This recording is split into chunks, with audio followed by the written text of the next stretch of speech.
इस देश में जितने भी विद्यार्थी हैं उनका भविष्य तय होता है अगर वक्त उनके हिसाब से हो। फॉर एग्जाम्पल, अगर 12th क्लास का बच्चा है, उसका हिस्ट्री है कि वो बहुत एकेडमिकली बहुत ही बेहतरीन बच्चा रहा है, लेकिन अगर 12th एग्जाम के ठीक पहले कुछ ऐसा हो जाए जिससे उसका रिजल्ट बिगड़ जाए तो पूरी जिंदगी पे एक दाग लग जाता है।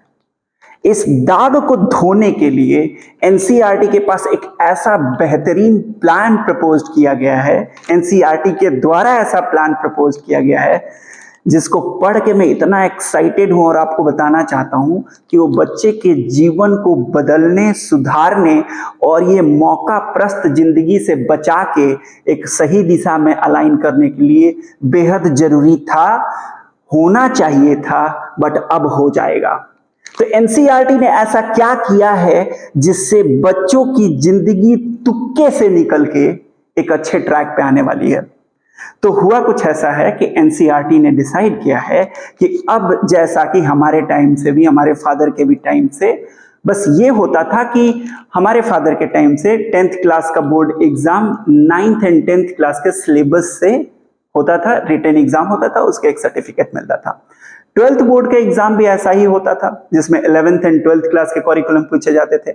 जब हमारा वक्त आया तब ऐसा होता था कि सिर्फ 12th क्लास के कोर्स कंटेंट को पूछा जाता था और बोर्ड एग्जाम होता था और रिजल्ट आता था, और उस रिजल्ट के बेसिस पे आप यूनिवर्सिटीज में एंट्रेंस के लिए अप्लाई करते थे या फिर आप अलग अलग यूनिवर्सिटीज के एंट्रेंस एग्जाम देते थे और फिर क्वालिफाई करने के बाद आप सीट पाते थे।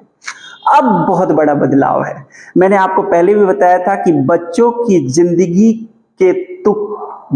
जिंदगी को तुक्के से निकाल के एक बेहतरीन दिशा में भेजने की योजना ये है कि बच्चों को किसी एक पीस ऑफ पेपर से नापा नहीं जाएगा। मैं फिर से रिपीट कर दूं, बच्चे के जिंदगी को एक पीस ऑफ पेपर से नापा नहीं जाएगा। ऐसा संभव है और ऐसा कई एक बार देखा गया है कि बहुत बेहतरीन बच्चा है, बट बोर्ड एग्जाम के कुछ पेपर के ठीक पहले पारिवारिक रूप से, सामाजिक रूप से कुछ ऐसी स्थितियां हुई जिसकी वजह से उसका बोर्ड खराब हो गया और उसकी जिंदगी बर्बाद हो गई।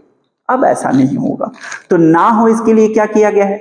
ना हो उसके लिए एनसीईआरटी ने क्लास 12th क्लास के बोर्ड एग्जाम को ऐसा रिफॉर्म किया है कि बोर्ड एग्जाम का जब रिजल्ट, 12th बोर्ड एग्जाम का जब रिजल्ट आएगा तो उसके मार्कशीट पे एक हिस्ट्री होगी और उस हिस्ट्री में 9th क्लास भी इंक्लूडेड है, 10th क्लास भी इंक्लूडेड है, 11th क्लास भी इंक्लूडेड है। फॉर एग्जाम्पल, अगर कोई बच्चा 9th क्लास में है तो पहली बात तो न्यू एजुकेशन पॉलिसी में ये बोला गया है कि आप 8th क्लास तक सारी पढ़ाई पढ़ने के बाद कोई एक विषय चुन लें जिस दिशा में आप जाना चाहते हैं। चुन लिया आपने, फिर उस कदम पे आगे बढ़े। आगे बढ़ने के बाद जब आप 9th क्लास पास करेंगे और पास भी करेंगे कॉम्युलेटिव मेथड से, बहुत सारे पड़ाव को पार करेंगे, अगेन उस एक साल में आपको एक पीस ऑफ पेपर से जज नहीं किया जाएगा। तो आप बहुत सारे एक्टिविटीज में इंडल्ज करेंगे खुद को, बहुत सारे वोकेशनल कोर्सेज में इंडल्ज करेंगे, बहुत सारे सर्टिफिकेशन कोर्सेज में इंडल्ज करेंगे, और ऐसा करके जब आप 9th क्लास पास करेंगे तो 9th क्लास पास किया है आपने, जितने भी नंबरों से आपने पास किया, फाइनल आपने जो भी स्कोर पाया है उसका 15% कंट्रीब्यूशन होगा आपके 12th के फाइनल बोर्ड एग्जाम में। 9th क्लास में आपने जितना भी कंट्रीब्यूट किया मार्क्स में, उसका 15% going to contribute 12th board exam. ऐसे ही 10th क्लास का कंट्रीब्यूशन होगा 20%, 11th क्लास का कंट्रीब्यूशन होगा 40%। तो अगर आप इस तरीके से समझे कि 15% 9th, 20% 10th, 11th 25% और 40% 12th, तो अकेला खुद 12th को अगर आप देखें, कोई बच्चा अगर सिर्फ सोचे कि मैं 12th क्लास को बहुत अच्छे से कर लूंगा जैसा कि आजकल के बच्चे करते हैं, कुछ नहीं होने वाला है। 100 में से 40% लेके रह पाएंगे आप। तो होलिस्टिक डेवलपमेंट का ये नियम था या फिर ऐसा अप्रोच था न्यू एजुकेशन पॉलिसी में कि बच्चे का सर्वांगीण विकास हो, जिसमें बच्चे को एक लंबे समय से देखें हम कि बच्चा हमारा कैसा था। सिर्फ एक दिन के एक एग्जाम से बच्चा जज नहीं किया जाएगा कि बच्चा कैसा है।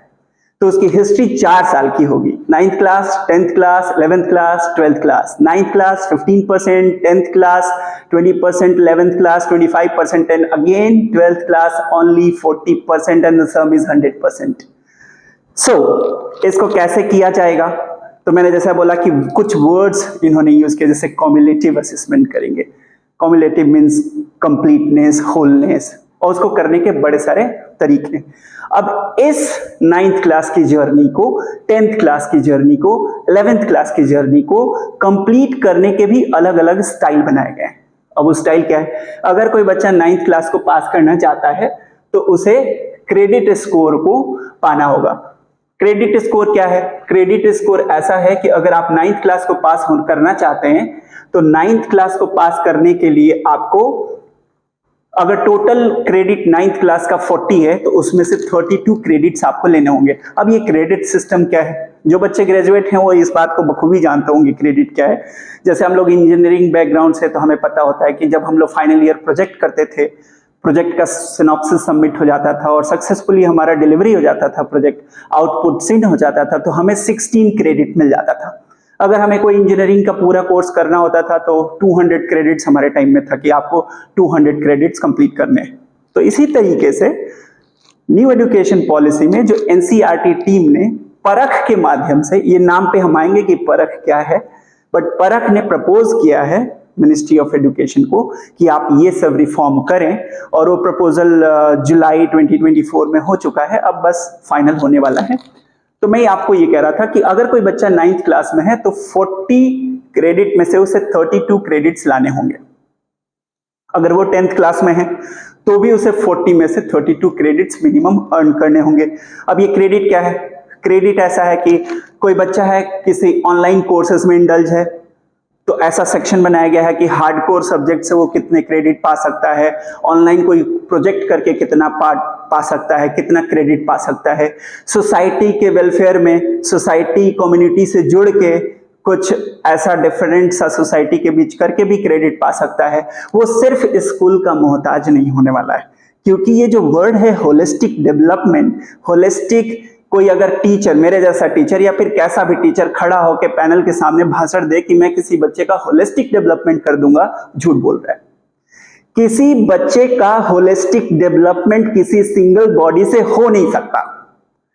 होलिस्टिक डेवलपमेंट करने के लिए होल सोसाइटी का उस बच्चे में कंट्रीब्यूशन होना जरूरी है।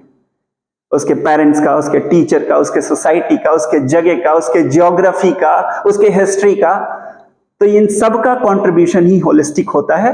कोई सिंगल इंडिविजुअल बॉडी ये अनाउंस नहीं कर सकती, ये गारंटी नहीं ले सकती है कि हम किसी बच्चे का होलिस्टिक डेवलपमेंट करेंगे ना। मैं आपको बोल रहा था कि क्रेडिट सिस्टम बनाया गया है जिसमें 9th और 10th क्लास को मिनिमम 40 में से 32 स्कोर करने होंगे।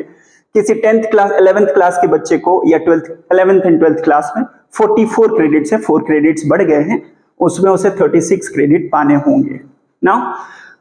ये कैसे पा सकते हैं क्रेडिट? मैंने आपको बोला ट्रेडिशनल कोर्सेस, जैसा कि हम पढ़ते थे maths NCERT, science NCERT, physics, chemistry, biology and so, उस ट्रेडिशनल कोर्सेज से आप पा सकते हैं क्रेडिट, पहला मेथड। दूसरा, ऑनलाइन कोर्स के कोर्सिया जैसे और उडेमी और खान एकेडमी ऐसे तमाम ऑनलाइन कोर्सेज होते हैं, उससे करके, या फिर हो सकता है कि गवर्नमेंट बॉडी कुछ ऑनलाइन कोर्सेज प्रोवाइड कराए जो आईआईटी गवर्न करे, या फिर Indian institute of science Bangalore govern करे, आईआईटी मद्रास गवर्न करे, उसको स्कूल के बच्चे भी वहां पे पार्टिसिपेट करके, उनके प्रोजेक्ट्स में पार्टिसिपेट करके क्रेडिट्स ले सकते हैं। रिसर्च कोई प्रोजेक्ट चल रहा है, उसमें अपना एक छोटा सा पार्ट इंट्रोड्यूस करके आप उस क्रेडिट को ले सकते हैं। कम्युनिटी बेस्ड इनिशिएटिव, भाई कोई अच्छे काम करने जा रहा है, सोसाइटी के लिए बहुत अच्छा सोच रखता है, उससे भी उसको क्रेडिट मिल जाएगा। इसी को हम बोलते हैं holistic development and fit for the society. बच्चे को सोसाइटी के लिए परफेक्ट बनाना है, उसको मशीन नहीं बनाना है कि लल्ला पढ़ रहे हैं 30 साल तक, उसके बाद 30 साल तक खटेंगे, 60 साल में मर जाएंगे, ऐसा कुछ प्रोग्राम नहीं। नाउ आते हैं इसके अगले पार्ट पे। तो इसका अगला पार्ट ऐसा है, हाँ, कुछ vocational and skill based education भी इंट्रोड्यूस किया गया है, जैसे data science, coding and AI, creative arts. मैं बात कर रहा था परख की। परख से मेरा क्या मतलब है मैं आपको बताता हूं।